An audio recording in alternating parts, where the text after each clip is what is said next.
Praise Lord. എൻ്റെ പ്രിയ സഹോദരങ്ങളെല്ലാം സുഖമായിരിക്കുന്നെന്ന് വിശ്വസിക്കുന്നു. ദൈവത്തിൻ്റെ വചനവുമായി നിൽപ്പാൻ സ്വർഗത്തിലെ ദൈവം സർവകൃപാലുവായ അവൻ എന്നെ ഇടയാക്കിയ അവൻ്റെ നാമത്തിന് നന്ദി അർപ്പിക്കുന്നു. നമ്മൾക്കൊരു വേദഭാഗം ഇന്നത്തെ ചിന്തയ്ക്കായിട്ട് വായിക്കാം. 2 ദിനവൃത്താന്തം 7-ാം അധ്യായം അതിൻ്റെ 14-ാം വാക്യം. എൻ്റെ നാമം വിളിക്കപ്പെട്ടിരിക്കുന്ന എൻ്റെ ജനം തങ്ങളെ തന്നെ താഴ്ത്തി പ്രാർത്ഥിച്ച് എൻ്റെ മുഖം അന്വേഷിച്ച് തങ്ങളുടെ ദുർമാർഗങ്ങളെ വിട്ടു തിരിയുമെങ്കിൽ ഞാൻ സ്വർഗത്തിൽ നിന്നും കേട്ട് അവരുടെ പാപം ക്ഷമിച്ച് അവരുടെ ദേശത്ത് സൗഖ്യം വരുത്തി കൊടുക്കും. ആമീൻ. 2 ദിനവൃത്താന്തം 7-ാം അധ്യായം അതിൻ്റെ 14-ാം വാക്യമാണ്. അതിപ്രകാരമാണ് പറയുന്നത്: എൻ്റെ നാമം വിളിക്കപ്പെട്ടിരിക്കുന്ന എൻ്റെ ജനം തങ്ങളെ തന്നെ താഴ്ത്തി പ്രാർത്ഥിച്ച്. ഹല്ലേലൂയ.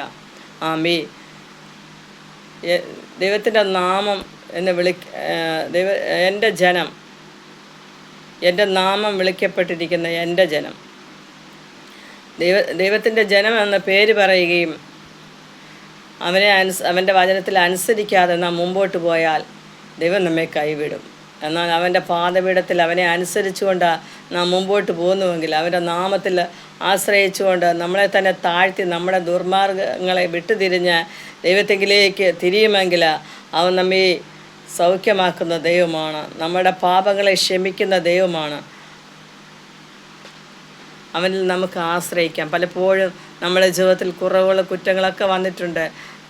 നമ്മൾ വലിയ പാപമല്ല എങ്കിലും ചെറുതായി നമ്മുടെ ജീവിതത്തിൽ കടന്നു വന്നിട്ടുണ്ട്.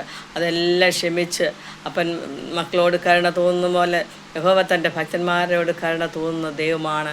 അവൻ നമ്മെ ഒരു നാളും കൈവിടുന്ന ദൈവമല്ല. നമ്മുടെ പാപങ്ങളെ ക്ഷമിച്ച് നമ്മളെ സാക്ഷാൽ രോഗങ്ങളെ വഹിച്ചവൻ അവൻ ഹല്ലേലൂയ നമ്മൾക്ക് വേണ്ടി അവൻ്റെ നമ്മളുടെ പാപ പരിഹാരത്തിന് വേണ്ടി ക്രൂശിലേറി 2 കള്ളന്മാരുടെ മധ്യത്തിൽ അവൻ നമ്മുടെ പാപങ്ങൾക്ക് വേണ്ടി തൂക്കപ്പെട്ടുവെങ്കിൽ, നമ്മളുടെ പാപ പരിഹാരത്തിന് വേണ്ടി അവൻ അവൻ്റെ ജീവിതം ബലിയർപ്പിച്ചപ്പോൾ അവൻ്റെ തലയിലെ മുൾക്കിരീടം അണിഞ്ഞപ്പോൾ രക്തം ധാരധാരയായി ഒഴുകി എല്ലാ വേദനകളും കയ്പുനീർ കുടിച്ചുകൊണ്ട് എല്ലാ വേദനകളും സഹിച്ചുകൊണ്ട് നമുക്ക് അവൻ്റെ അവസാനത്തുള്ള രക്തം പോലും നമ്മൾക്ക് വേണ്ടി ഊറ്റിക്കൊടുത്തു അവൻ്റെ പാദപീഠയെ നമ്മൾക്ക് സമർപ്പിക്കാം.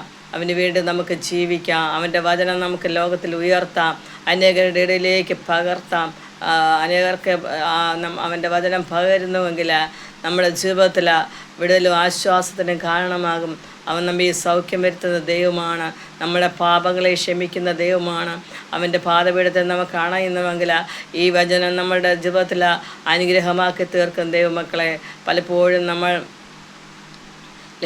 ലജ്ജിക്കപ്പെടേണ്ട സ്ഥാനത്തൊക്കെയും നമ്മെ അവിടുന്ന് മാനിച്ചുയർത്തിയ ദൈവത്തിൻ്റെ ഹല്ലേലൂയ പാദപീഠത്തിൽ നമ്മൾ ആശ്രയിച്ചുകൊണ്ട് അവൻ ചെയ്യുന്ന സകല ഉപകാരങ്ങൾക്കും, ചെറുതും വലുതുമായ എല്ലാ ഉപകാരങ്ങൾക്കും നന്ദി അർപ്പിച്ചുകൊണ്ട് നാം ആയിരിക്കുന്നുവെങ്കിൽ അവൻ നമ്മെ ലജ്ജിപ്പാൻ അനുവദിക്കത്തില്ല.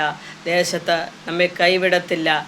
പലരും നമ്മെ കൈവിടും. മാനുഷികമായി നോക്കുമ്പോൾ എല്ലാവരും കൈവിട്ടാലും കൈവിടാത്ത ദൈവമുണ്ട്. അപ്പനും അമ്മയെ ഉപേക്ഷിച്ചാലും ഉപേക്ഷിക്കാത്ത ദൈവമാണ്. നമുക്ക് അവൻ്റെ പാദപീഠയിൽ ചേർന്ന് നിന്നുകൊണ്ട് അവനെ സ്തുതിക്കാം. അവൻ ചെയ്യുന്ന എല്ലാ ഉപകാരങ്ങൾക്കും, ചെറുതും വലുതുമായ ഉപകാരങ്ങൾക്കും നമുക്ക് നന്ദി പറയാം. നന്ദിയല്ലാതെ നമ്മൾക്ക് ഒന്നുമില്ല. നമുക്ക് പ്രശംസിപ്പാൻ ഒന്നുമില്ല ഈ ലോകത്തിൽ ദൈവത്തിൻ്റെ ദൈവസന്നിധിയല്ലാതെ. അതുകൊണ്ട് എല്ലാവരെയും ദൈവം ധാരാളമായി അനുഗ്രഹിക്കുമാറാകട്ടെ. ഈ വചനം എല്ലാവരുടെ ജീവിതത്തിൽ അത് അനുഗ്രഹമാകട്ടെ, വിടുതലാകട്ടെ എന്ന് പ്രാർത്ഥിച്ചുകൊണ്ട് ദൈവ സന്നിധിയിൽ താണിരുന്നു കൊള്ളുന്നു. God bless you.